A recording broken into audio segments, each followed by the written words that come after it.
The Europa League is back again. There is only one more game until we see who is going to be playing in the 2025 Europa League final. Will it be Bodo Glimt or Tottenham against either Man United or Athletic Club? In today's video, I'm going to be giving you guys my predictions for both of these second leg matches in the semi-finals. In today's video, I'm going to be predicting the results for both of the semi-final matches and telling you guys who I think is going to be playing in the Europa League finals in 2025. In the first leg, we had some very unexpected results. So in today's predictions, I think there might be a couple of shocks. But without further ado, let's get right into these predictions. Starting off with the first match, we have Bodo Glimt against Tottenham. Before we talk about this match, let's look back to the first leg game where it was all Tottenham. Tottenham were completely dominant in that first leg game. Yes, Bodo Glimt in terms of stats did have more possession as they had almost 60% possession, but Tottenham were clearly the dominant team. They had over 3 expected goals. They had loads and loads of shots, and obviously they did end up winning that game 3-1. In my opinion, Bodo Glimt never really looked like they were trying to win that game, especially in the first half. They were very, very poor. Tottenham were clearly the better team, and defensively, Bodo Glimt were shocking. But in the second half, they did play much better. They were able to hold on to possession, and they could have probably scored maybe another goal. But obviously, in the end, they could only score the 1 goal in the 83rd minute. Now, I do think that part of the reason why Tottenham, especially in that first half, were so much more dominant than Bodo Glimt was because they did score the first goal in the first minute of the game. And obviously, scoring a goal that early on can really shock the away team. And it looks like that's what happened in this game with Bodo Glimt. Obviously, they are a much smaller team.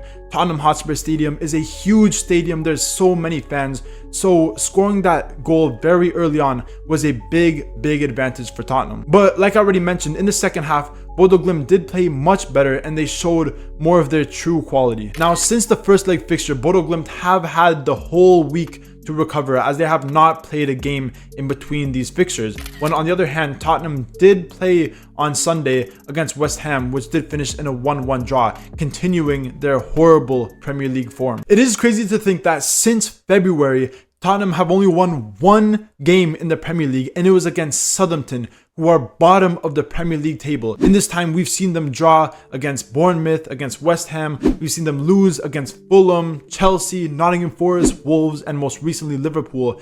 And in general, in the Premier League, they have been so poor recently. So coming into this Europa League fixture, playing away at Bodo Glimt, which we all know is a very tough stadium. They have the artificial grass. The Norwegian fans are absolutely crazy. Tottenham could definitely bottle this lead, but I do think that the 2-goal cushion that they got from the first game is really going to help them in this game. Now, another disadvantage for Tottenham is they did pick up a couple injuries recently. We saw Dominic Solanke pick up a slight injury, and we also saw James Maddison get injured in the first leg game against Bodo Glimt. So again, that does provide an even bigger advantage for Bodo Glimt. But even with the home advantage, even with Tottenham's horrible Premier League form, I just think this is a little bit too big of a task for Bodo Glimt. I think it'll be really hard to overcome that 2-goal deficit. And even though with the home advantage, we've seen them play very well in recent Europa League matches, I don't think they're going to be able to win this game. I would love it if Bodo Glimt could make it to the Europa League final. That would be absolutely crazy.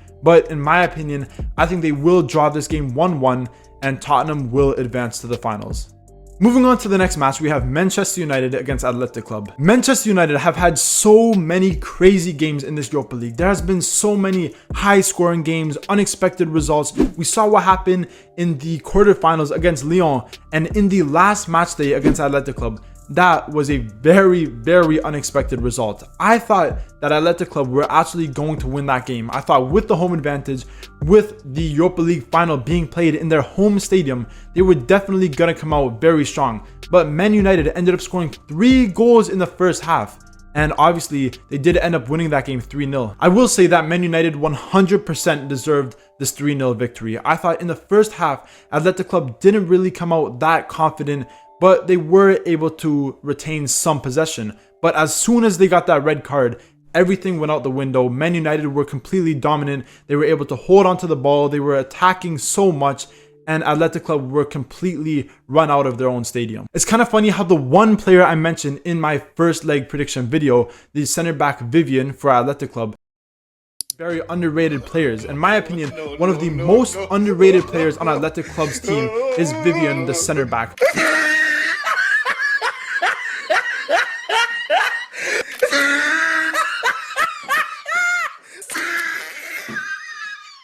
Now, I still think he is a really good center back, but he obviously did not perform well that game. He did end up getting a red card, and he was the player that ultimately did lead Athletic Club to their own defeat. I think that if he didn't get a red card, this would have been a much closer game. But it wasn't only his red card. I feel like a lot of Athletic Club's players, most notably the defenders, but even the midfielders and the attackers, they never looked like they were trying to win that game. Obviously, they had a few chances, but in my opinion, I never thought that they were going to score. At 0 point in that game that I think Athletic Club are going to score a goal. But if we look at this from the other perspective of Manchester United, I thought that they played very, very good this game. Obviously, they did play in the 3 at the back formation, which they haven't done too much this season. But I thought that 3 at the back with Lindelof, Maguire, and Lenny Yoro played very, very good in this match. I thought all 3 of these defenders were very, very solid. And there are 3 defenders who have been having a lot of issues this year, and with Maguire and Lindelof in previous years as well. But I think there's nothing to complain about with their performances in this game, because they were very, very good, very compact, and they did not let Athletic Club get through one bit. In terms of United's midfield, Bruno Fernandes, Casemiro, and Ugarte were very, very good in this game, and even the wingbacks in Mazraoui and Dorgu were also very, very good as well. But again, I thought this was a very, very unexpected result, because similar to Tottenham in the Premier League, Man United have been very, very poor in recent weeks. They have not won a game in the Premier League since they won against Leicester way back in March. Since then, we've seen mostly draws and also a few losses as well, with their most recent loss losing 4-3 against Brentford. But even though Man United did lose 4-3 against Brentford, we saw some very good things from their attackers. We saw Garnacho score a goal, who hasn't scored in a pretty long time now. We saw Mason Mount start and play very well, score the first goal after only 14 minutes.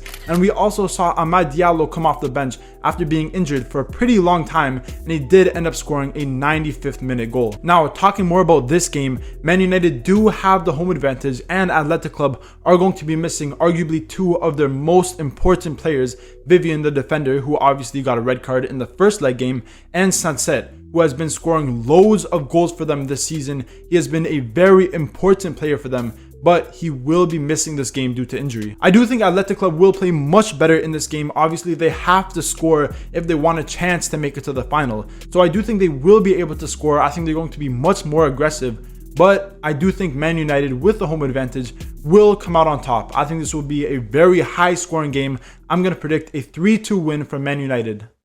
And that is the end of this video. Those were my Europa League predictions for the second leg in the semi-final matches. And with that being said, I think that the Europa League final will be Manchester United against Tottenham Hotspur. I do think it will be an all-English final, which will be very, very interesting. If you guys agree with my predictions, remember to leave a comment down below. But if you disagree with my predictions and you think either Bodo Glimt or Athletic Club will make a surprise comeback and make it into the final, remember to leave your predictions down below, and I'll be sure to reply to every single comment. If you're excited for the Europa League final, remember to leave a like, comment, subscribe, all that good stuff, and stay tuned for more videos.